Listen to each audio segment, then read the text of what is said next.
Thanks you guys for coming. My name's Rachel, and I have been using herbal medicine since I was like a teenager, and I'm almost 40 now, so it's kind of a long time. I have used it with my child, who is now a teenager, and with my pets, and just for myself. It's like my main go-to as far as like self-care. I also have background in massage therapy, so I have like a little bit of a medical massage background. I also like have done a lot of fermentation and other kind of like wellness practices. But today I'm going to talk to you about like kind of Western herbal medicine. Just as a disclaimer, I'm not here to like diagnose or like treat any conditions. I'm not a doctor, and y'all should see your primary care providers for that. My primary care provider is a naturopath, and so that's just where I come from. In general, herbs are like a really great way to help maintain vitality when used as a wellness routine, along with like plenty of sleep, exercise, and water. And gut health is also a really important part of this, and can be like a chronic source of inflammation. So like checking in with your gut and like, you know, making sure you're having like regular bowel movements once to twice a day is like really important and integral to like gut health. A key aspect of Western herbalism is nutrition. So mineral deficiencies are common when eating a standard American diet. Nutritive herbs can act as a great way to supplement your diet with like minerals. And another piece to consider in Western herbalism is that constitutions are taken into consideration.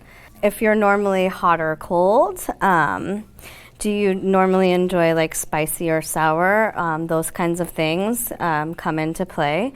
In Ayurveda, practice that is known in India, this is known as like Vata, Pitta, or Kapha. So these different constitutions are like seen all over the world. And then in like Chinese medicine, it's more like yin and yang. So those things come into play like in all kinds of like herbal practices. But today, like I said, we're going to be looking through the lens of Western herbalism. And the constitution will affects like what herbs will work best for you. Some herbs can be like warming or cooling, and others might be drying or moistening. So there's a plethora of holistic modalities, including like acupuncture, massage, homeopathy, aromatherapy, flower essences. On all of these things can like work in synergy with Western herbal medicine. I'm going to talk to you also about like different ailments and like how to sort of like treat them with common herbs. But first I want to talk about like herbal actions. What kind of herbs do what? So there are astringents. So like that would be like something that is like kind of more antiseptic and like cleansing. So like Oregon grape, raspberry leaf is a more mild one, oak bark and myrrh are examples of those. Tonics, so like something that's like to tonify your system would be things like nettle, Oregon grape, also dandelion.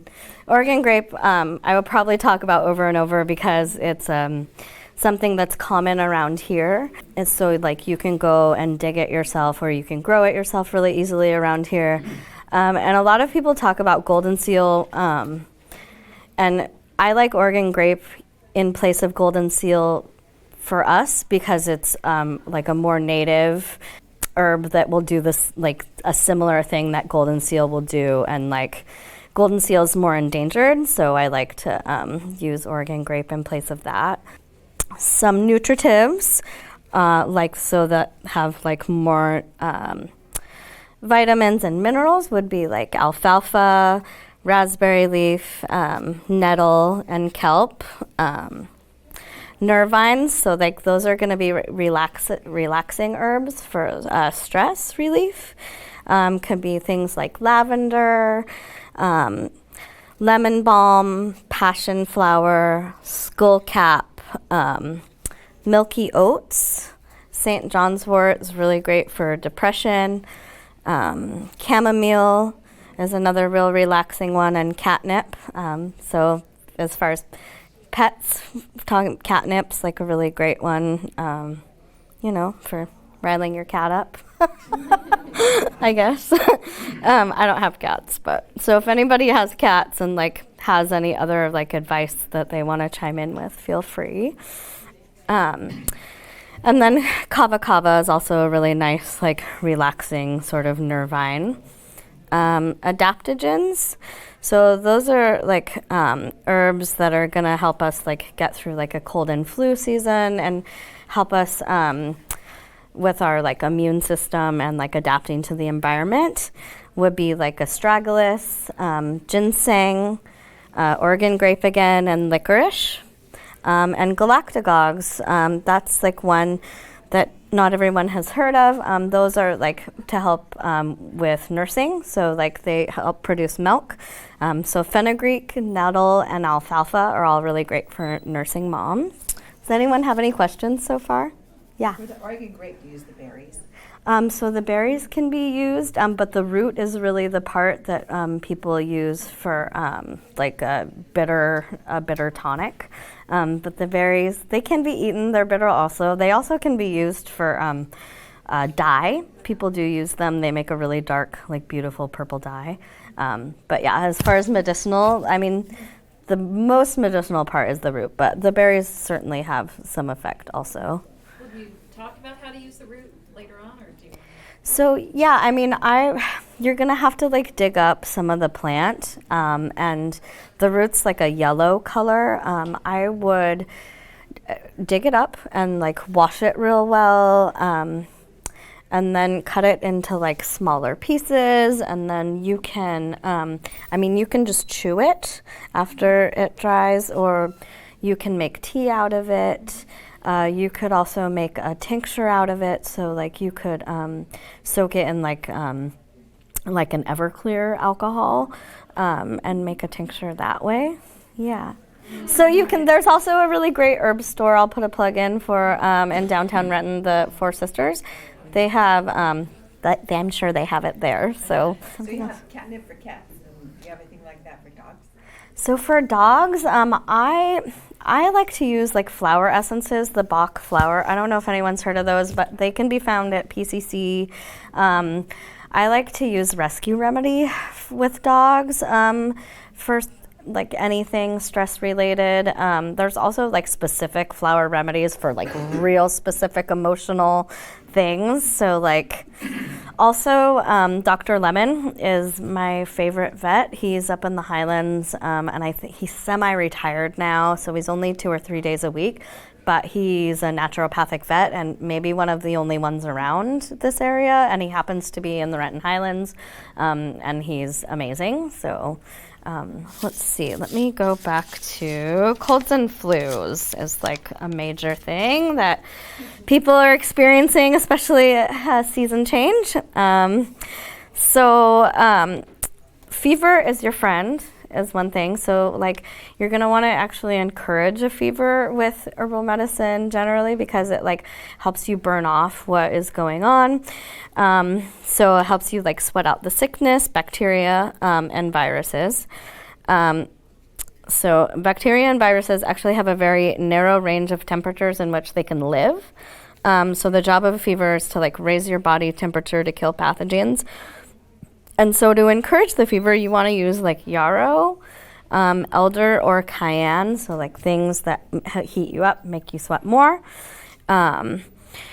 You can also use nettle and Oregon grape to help kind of kick that along. Hibiscus is really high in vitamin C. That can be really great to add to preparations for cold and flu, and also to prevent cold and flu. Yeah, definitely. OSHA is a really good one, like also to ward off like any kind of colds or flus. And if you have a nasty lung infection, it can be really good to as like an antibacterial. And if you have If you need moist, if you have like a real dry sort of like sore throat going on, slippery elm is a really good one. If you do have a very high fever, I will say, and you wish to decrease it, willow bark can be used.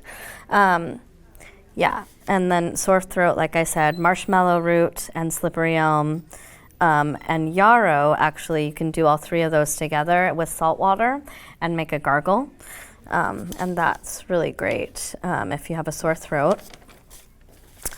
For the lungs, you're gonna wanna, it really depends on like what your symptoms are. So like you may need an expectorant if you're having like lots of fluid in your lungs and you need to get that out.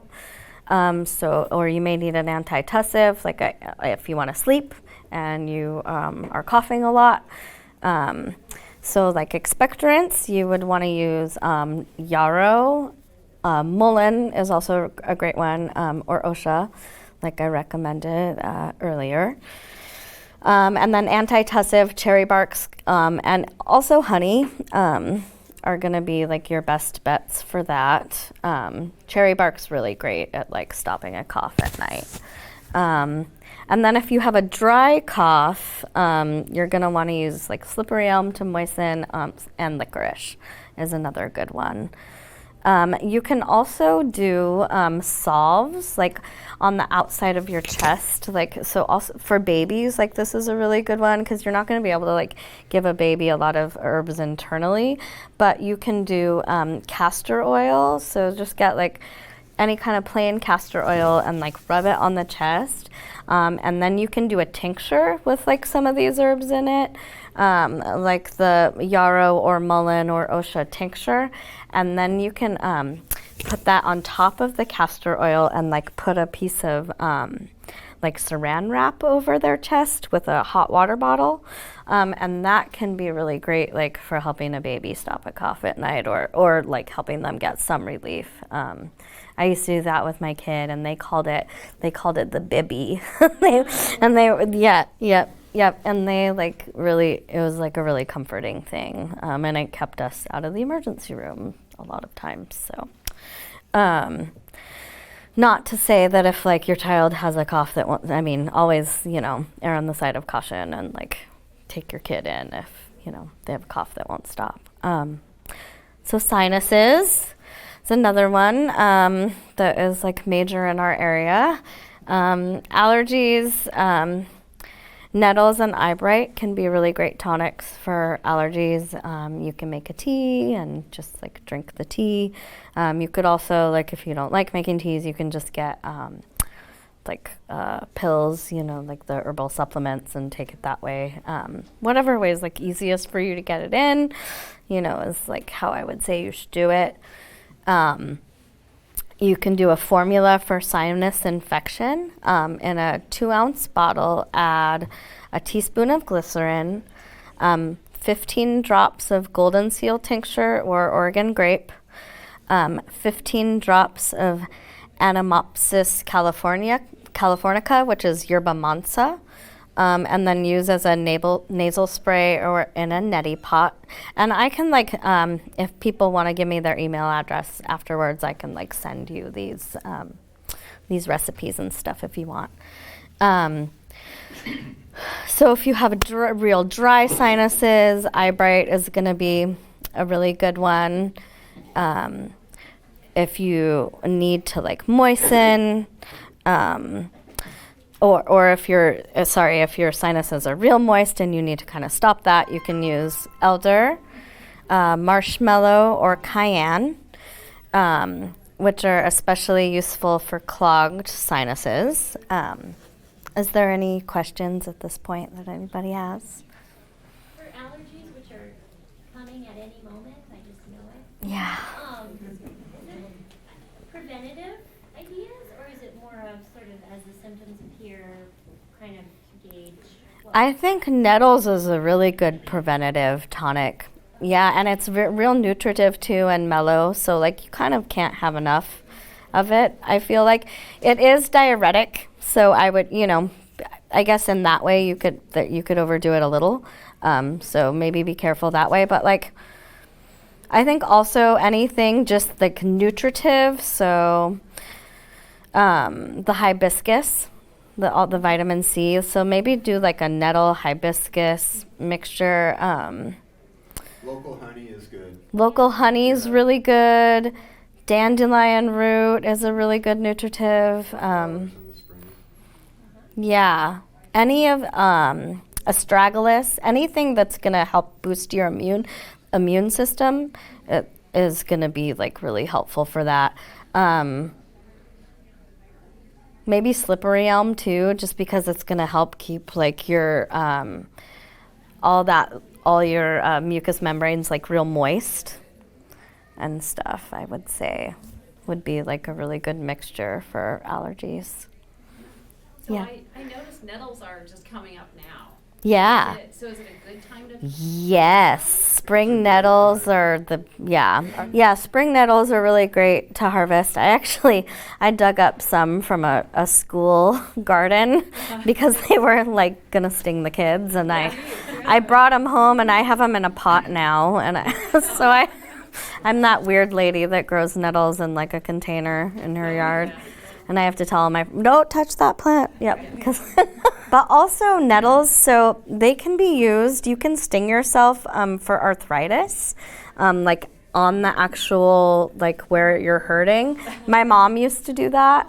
And so like if you're brave, the indigenous people used to sting themselves to like invigorate themselves before they went out on like whale hunts and stuff. So like it's an old school thing, you know.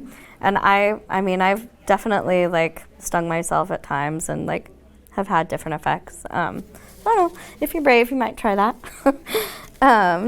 About digestive tract, the gut. So bitters are going to be your friend. Dandelion, Oregon grape for like upset stomach and nausea. Also mince, ginger, and chamomile can be really good for those upset tummy kind of things. Antacid, marshmallow and slippery elm are going to be really good for antacid. I also use deglycerized licorice. Is like you have to buy it as a pill, but that's a really great antacid. Papaya enzyme, not like actually an herb, but that's another good natural remedy. And also apple cider vinegar is really, really good for antacid. Laxatives, so yellow dock, Oregon grape, dandelion, and senna are good ones for laxatives. Oh, and then another herbal action that we didn't talk about is carminatives. So that's to relieve gas and soothe digestion. It's going to be cumin, coriander, fennel, and cinnamon. Any questions about tummy stuff? Yeah. So I have a 14-month-old with severe acid reflux. And it interested me that you said apple cider vinegar. Yeah. Is that something that I could just like mix into his food, or how would I give that to him? I mean, I mix it. I think you could mix it in like his bottle maybe with like a little bit of honey. Well, how do people feel? I don't know what the thoughts are about giving Like agave? honey to little kids these days. But yeah, maybe agave, just like a tiny bit of sweet. So like less than a capful of apple cider vinegar, like for a little one, because I usually do about a capful for myself. And then, in like some warm water, just like a little bit of warm water, like a half a cup. Fennel's another good one too you could try. Okay. Yeah, the sweeter ones like cinnamon and fennel. Yeah. I mean, I used honey. I used to make honey pills for my kids. So if you're comfortable with honey, you feel like that's okay. Yeah. So then you could mix just like a tiny bit of honey with it, and it probably, he'd probably take it like it was yummy if it was a little bit sweet. Yeah. You have to be, kind of creative with kids and herbs. Urinary and renal stuff. So UTIs, uva ursi is like the go-to herb for UTIs. And then also like cranberry, anything cranberry for sure. Let's see. Also dandelion, nettles, and corn silk are also good for the urinary tract. So first aid, cuts. Plantain is a good one, which it grows everywhere around here in the grass. You kind of just want to like chew it up actually, and like put a little bit of the chewed up plant matter on your cut, and it kind of acts as like a little Band-Aid, little barrier. Yarrow is also a good one that kind of can be used the same way. Blackberry, another plant called self-heal, which grows in our grass. It has like little purple flower like spikes. And then echinacea you can do like as a tincture, I would say, for cuts is like the best thing. It can be real antibacterial. For sprains, you want to use like a salve, so like arnica salve, false Solomon seal, or comfrey. You can do externally. And then inflammation, pain, internally you can do turmeric. Stinging nettles, also another great one you can do internally or externally if you're into that, like I said. Devil's claw is another one you can take internally for inflammation. For making tinctures, is it important to dry the herb first, or can you use it fresh? Like put it You can do either, yeah. They do. They will have different properties, like a fresh and a dried tincture. Yeah. Hey, back there. What would you recommend for like nerve pain and nerve damage? Nerve pain and nerve damage. Gosh, I think some of the inflammation stuff is going to be your best friend. Nettles, anything that is for your immune system is going to be really helpful for that. So like astragalus, some of the nutritives. So I think nettles, eyebright. Put turmeric and cinnamon in anything you can.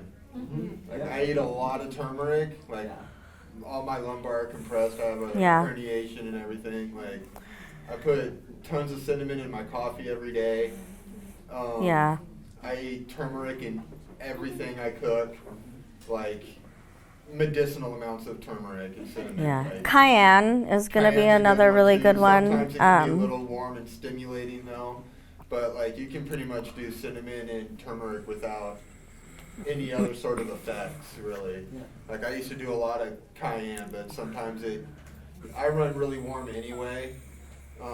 Ginseng is a really good one. Yeah. Like I said, I run warm, so I really prefer the American ginseng over Korean or other ginsengs because other ginsengs are more warming. American ginseng is more neutral. But just finding things that work for you.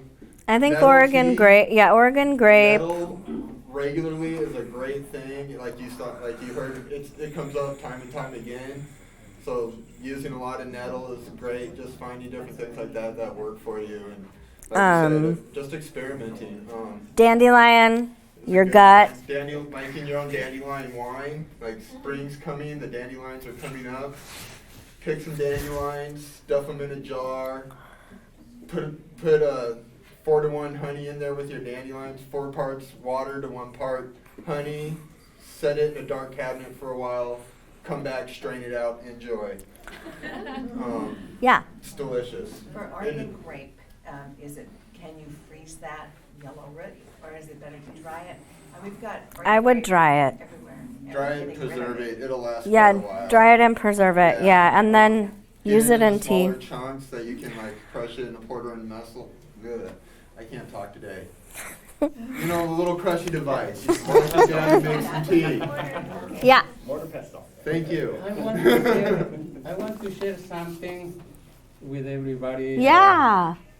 When I was a kid, I eat a lot of honey, this glass, and a lot of candies in my whole life, very sweet stuff.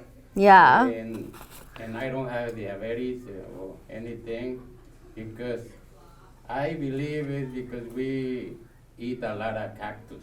Oh. So I heard Japan or China find out the cactus very medicinal.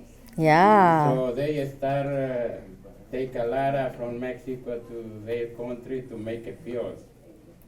So I believe it's that because in the other way too, I paint and use a lot of chemicals, and I don't have any disease, but I believe it's because we eat a lot of cactus. What type of cactus, may I ask? Well, they sell it in the store, what's the store? ¿Cuál es la tienda que está aquí cerquita? La donde compras las... SARS? They have that, Yeah, they have that, and like prickly pear cactus? has a lot of near. Okay. Like, and it's flat? That one? Okay. I use the knife to peel. We use in roasted or boiling Yum. or and then we can add it eggs or whatever. I want to come eat at your house. That's what I want to share because every time I go to the doctor, they say, "You fine." Oh, thank you for sharing. Okay. My way, I feel like a diet, and the doctor says, "You fine." No, but I'm okay. Yeah. Well, right on. He looks great. We heard about the cactus fruit. It's rare. Yeah. Right? Cactus. And then what we do is we drain the seed out and I just drink the juice. Yeah. Yum. Very healthy for us. A lot of people okay. got rat and make a mix with anything like a drink. Yeah. And it's better than cooked when you Okay. like that. When you eat it fresh. Sometimes probably you can add it orange juice, whatever, Yum. to make it. And then That's- you come to used to it, and then you don't really. You can buy it actually the cactus fruit Yeah, the fruit. at Yeah. the Renton DK market. Okay. Yeah. DK. I've seen it there. Yeah. Yeah. Okay. And DK How do you is also a prepare great it? place to get different types of herbs and different things too, as far as like the straggles goes and the ginsengs. Okay. I put it in the blender with water. Okay. When it's ripe, it's red. Okay. I drain the seed out because I don't like to eat the seed. Okay. So then I use the juice for like smoothie, like what you said, or Yum. just drink it like that. All right. I'm going to try it. I like to eat the fruit like that, with seeds, everything. Yeah, okay. All right. I'm going to try your way. You eat it with the whole thing like a fruit, Okay. It's kind of sweet. But the cactus. Prickly pear. Prickly pear cactus. Yeah. But the cactus are like kind of sour. Yeah. And you keep it, I feel the same way about nettles as far as being in this area. Like, it's DK so easy to Market. use. Zach, where is DK Market? Oh my God. across the street from the work sauce in Renton. Yeah, right across the street from Work Source in Renton. Do you know what I street? don't pay attention. 7th. It's on 7th. Behind Walmart. On 7th. Down from Chili Brown's and Yep, that's the one. Yeah. Great. Well, thank you all so much for coming. Yeah. Yay, thank you guys.